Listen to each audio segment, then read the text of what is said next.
loud mouth as well, so I'm not going to use the microphone. So, it's 2 o'clock in the morning, and the reflection of my nightlight on my Bugs Bunny clock looks like a pair of wolf eyes.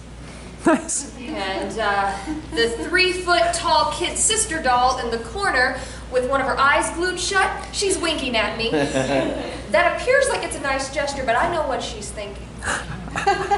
And then there's the popcorn on my ceiling, and it's in the shape of an evil goat face. It's 2 o'clock in the morning. I'm 8 years old, and I really have to pee. And in my room is this sea of evildoers that wants to strike at any minute.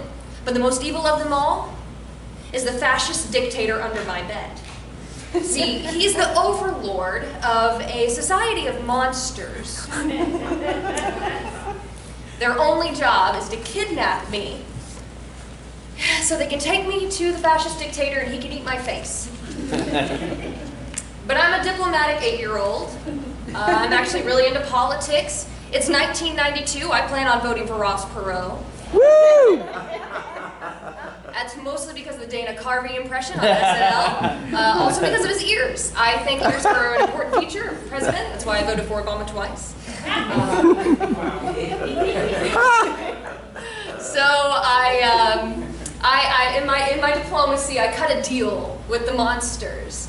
And I say, look, if I can make it back to the bed before the toilet stops running, maybe you don't take me to the fascist dictator and my face doesn't get eaten? They say, okay, cool, that works. So I run to the bathroom. I pee, I finish peeing. I pull up my My Little Pony underwear underneath my Batman Returns nightgown. I take a deep breath.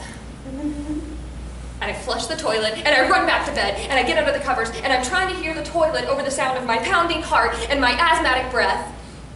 It's still running. Cool, I'm safe. I wake up the next morning, and I faced another host of dilemmas. This time, I'm hungry.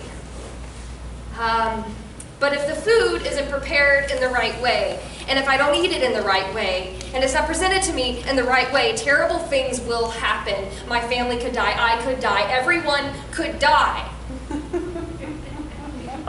It's true. I woke up every morning facing the burden that I had to protect my family. I had to keep them safe. I had to keep myself safe. And the way that I did that was I negotiated with the invisible forces inside my head. I have post-traumatic stress disorder. It's not the kind of PTSD that your 7th grade PE teacher had. You know the guy who you drop a book and he'd jump on top of the desk and start yelling Charlie? It's not like that. That's actually called uncomplicated PTSD, believe it or not. And if you talk with any of my exes, they'll tell you nothing about me is uncomplicated, including my PTSD. It's actually called complex PTSD, and it occurs because I experienced multiple traumas over my lifetime. I'm 31 years old, and there's actually only been 5 years of my life where I didn't experience life-altering trauma. Complex PTSD is interesting because it takes the form of a lot of other mental illnesses. One of those is obsessive-compulsive disorder, which I have. And I also have a little sprinkle of bipolar disorder, but just enough to make me fun at parties half the time. So my OCD symptoms started very young. My life was very chaotic, very early on, and I had to exhibit some form of control over my life. So, for example, at breakfast, I had to have 3 undercooked pieces of bacon, 2 scrambled eggs on my Paddington Bear plate that had my name on it. The name had to be at the top, the bacon had to be on the left, the scrambled eggs had to be on the right. That plate had to be placed on top of a pink folded towel. That pink folded towel had to be placed in front of the television, turned off, and I had to have 30 minutes of complete and utter silence in which to eat my breakfast. That did not happen. It was the apocalypse. That sounds like I was a spoiled brat. It's not true. If those things didn't happen, I felt like the world was ending. And the panic that would come over me would make any mother do anything to protect her daughter from that sort of fear. Complex PTSD is also interesting because of the multiple traumas that you experience as a child. You begin to get used to traumas. Imagine you spend a whole year of your life riding roller coasters for 8 hours a day every day. The next year of your life would be pretty interesting, right? You'd get kind of bored and you'd want to ride roller coasters.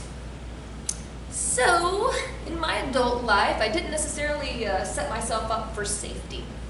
Pro tip here, if he likes to wear women's clothing, including your dresses and shoes and makeup, you probably should think a little longer before you say yes to his marriage proposal.